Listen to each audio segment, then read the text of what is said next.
एक कौवे की 3 बातें आपकी ज़िंदगी बदल देगी। जय श्री राधे कृष्णा मित्रों। आज मैं आपको सुनाने जा रहा हूँ एक कौवा की कहानी। वैसे तो कहानियाँ आप सभी ने सुनी होगी, पर कहानी कहना क्या चाहती है, हमें उस चीज़ पर गौर करना है। कहानी में कौवा, कुत्ता, बिल्ली जैसे पात्रों पर गौर मत कीजिए। महत्वपूर्ण पात्र नहीं है, महत्वपूर्ण है उन पात्रों के माध्यम से मिलने वाला संदेश। हर कहानी का संदेश मनुष्यों के लिए होता है और मनुष्यों को ही ध्यान में रखकर ये कहानियाँ बनाई जाती है। आज भी मैं आपको जो कहानी सुनाने जा रहा हूँ, ये कहानी आपने बहुत जगह सुनी होगी, पर इस कहानी के माध्यम से मानव जीवन के लिए एक मार्गदर्शन दिया गया है जो आपके जीवन में कई परिवर्तन ला सकता है। तो चलिए कहानी प्रारंभ करते हैं।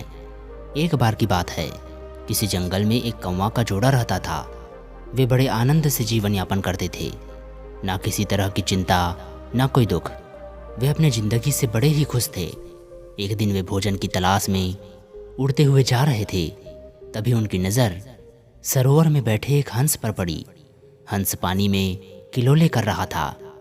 कौवा और कौवी ने जैसे ही हंस को देखा तो वे आपस में बातचीत करते हुए बोले, देखो ना, पानी में तैरता हुआ हंस कितना सुंदर लग रहा है। विधाता ने उसे कितना सुंदर सफ़ेद रंग दिया है। अवश्य ही वो अपनी ज़िंदगी से बहुत खुश होगा। और हम ये देखो, हम कितने काले हैं। लोग हमारे रंग रूप से नफरत करते हैं, और तो और कोई हमारी बोली भी सुनना पसंद नहीं करता। नाम भी कोई खास नहीं, कौवा। हंस का तो नाम भी बड़ा प्यारा है, हंस। सब उसका सम्मान करते हैं। ऐसी ज़िंदगी यदि हमारी होती तो जीवन का रस ही कुछ और होता। काश हम भी हंस होते। मित्रों, कौवा के मन में हंस बनने की इच्छा हुई। वह अपनी यही इच्छा को लेकर ब्रह्मा जी के पास पहुंचा और बोला, हे सृष्टि के निर्माता, आपने संसार के सभी जीव जंतुओं का निर्माण किया है। सबको आपने इतना सुंदर जीवन दिया है, पर हमें क्यों इतना पिछड़ा, घृणित और असभ्य नाम और शरीर के साथ दुनिया में भेज दिया। हम अपने रंग रूप, नाम और गुण से खुश नहीं हैं। हमें कौवा की जगह हंस बना दीजिए। कौवा की बात सुनकर ब्रह्मदेव बोले, हे कौवा, हम तुम्हें अवश्य ही हंस बना देंगे, लेकिन हंस बनने से पहले आप हंस से पूछ तो लीजिए कि क्या वे अपने जीवन में खुश हैं या नहीं। ब्रह्मा जी की बात सुनकर कौवा दौड़ा दौड़ा हंस के पास पहुंचा और बोला, अरे भाई हंस, आप कितने किस्मत वाले हो जो विधाता ने आपको हंस बनाकर भेजा है। क्या मस्त जीवन है आपका। रंग रूप से भी बहुत उजले हो। आप तो अपनी ज़िंदगी से बहुत खुश होंगे। कौवा की इस प्रकार पूछने पर हंस ने कहा, भाई, पहले मैं भी यही भ्रम पाले था। मैं समझता था कि मैं ही समस्त पक्षियों में श्रेष्ठ और सुखी हूँ। मुझे अपने रंग रूप पर बड़ा घमंड था, लेकिन मैंने एक दिन एक तोते को देख लिया। उसी दिन मेरा सारा घमंड चूर चूर हो गया। क्या भांति भांति रंग से सजाया है विधाता ने तोता को। उसके रंग रूप से आकर्षित होकर सब लोग उसे पसंद करते हैं। उसकी बोली बड़ी प्यारी होती है। मेरी दृष्टि में तोता सुंदर भी है और सुखी भी है। हंस का जवाब सुनकर कौवा ब्रह्मा जी के पास भागा भागा गया और बोला, भगवान, मुझे आप तोता बना दीजिए। तोते का जीवन बड़ा सुखी है। उसकी लाल लाल चोंच और हरा हरा शरीर लोगों को बहुत भाता है। नाना भात के फलों को खाकर मस्त रहता है। ब्रह्मा जी बोले, हे वत्स कौवा, मैं तुम्हें अवश्य ही तोता बना दूंगा, परंतु एक बार तोते से भी मालूम कर लो, जिसकी तुम इतनी प्रशंसा कर रहे हो, कि क्या वह अपनी ज़िंदगी से खुश है। ब्रह्मा जी की बात सुनकर कौवा तोता के पास पहुंचा और बोला, हे तोता, क्या मस्त जीवन है तुम्हारा। लाल और हरा रंग कितना जमता है तुम पर। तरह तरह के फलों का रस लेते रहते हो। अवश्य ही आप अपनी ज़िंदगी से बेहद खुश होगे।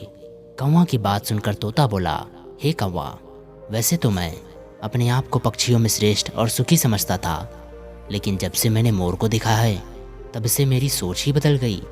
विधाता ने मुझे तो सिर्फ 2 ही रंग दिए हैं, लाल और हरा, पर मोर के पास तो कई रंग होते हैं।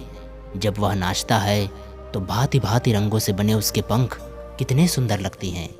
दूर दूर से लोग नाचते हुए मोर की सुंदरता देखने के लिए आते हैं। मोर दुनिया का सबसे सुंदर और सुखी पक्षी है। तोता की बात सुनकर कौवा को लगा कि मोर ही श्रेष्ठ पक्षी है। वह भागता भागता ब्रह्मा जी के पास पहुंचा और बोला, हे जगत पिता, मुझे आप मोर का रूप दे दीजिए। मोर ही सबसे सुंदर और सुखी पक्षी है। ब्रह्मा जी ने कहा, वत्स, दूर से देखने पर रेत भी पानी सा प्रतीत होता है। एक बार जाकर मोर से भी तो पता कर लो कि वह अपने जीवन में खुश है या नहीं। कौवा ब्रह्मदेव की बात मानकर वह एक जंगल में झाड़ियों में छुपा बैठा था। कौवा कहता है, हे मोर भाई, क्या मस्त जीवन है तुम्हारा।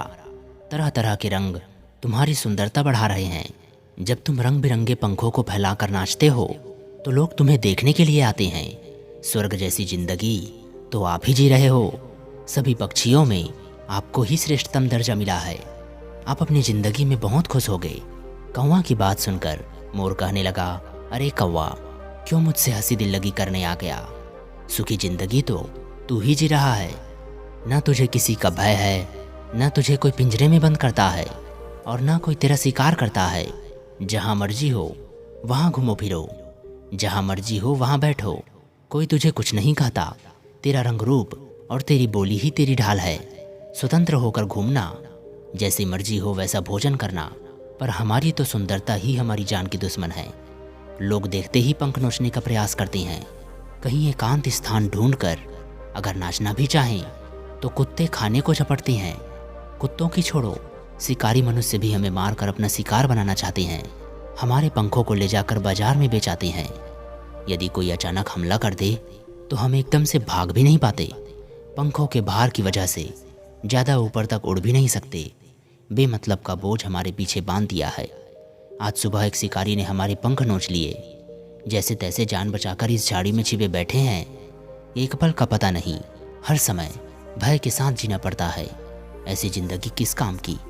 अगले बार ईश्वर से प्रार्थना करूंगा कि अगर वो मुझे पक्षी बनाए तो फिर पक्षियों में कौवा ही बनाए, जिससे मैं बिना चिंता फिकर के स्वतंत्र होकर घूम सकूं। मोर की बात कौवा के भली भांति समझ आ चुकी थी कि हम व्यर्थ ही दूसरों को सुखी जानकर उनके सुखों के पीछे पड़े रहते हैं। वास्तविक सुखी तो मैं स्वयं हूँ।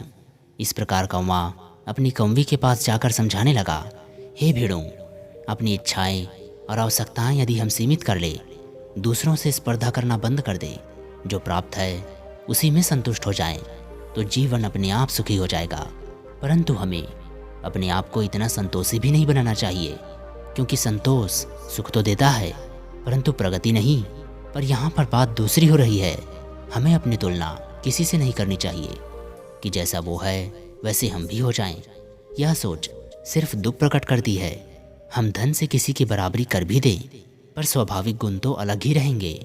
फिर क्यों दूसरों की बराबरी करना सोचकर दुखी होते हैं। कभी कभी हम लोग जब औरों को देखते हैं तो उन्हें अपने से अच्छा खाते कमाते देख हमें ईर्ष्या होने लगती है। हम भी सोचते हैं काश हम भी उसकी तरह होते, उसकी तरह हम भी खाते कमाते। यह सोचना तो ठीक है पर उसके जैसा बनना कठिन है।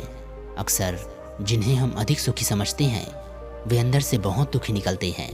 ये तो पास में रहने पर ही पता चलता है। कहते हैं दूसरे की थाली में घी ज़्यादा नजर आता है। हम दूसरों के सुखों के पीछे भागते हैं, अपने सुखों को नज़रअंदाज करते रहते हैं। भगवान ने हर जीव को विशेष बनाया है। सबके सुख भी उसके स्वाभाविक गुणों के आधार पर भोगने के लिए मिलते हैं, उसके कर्म के आधार पर मिलते हैं। सुख और दुख हर प्राणी मात्र के पास है।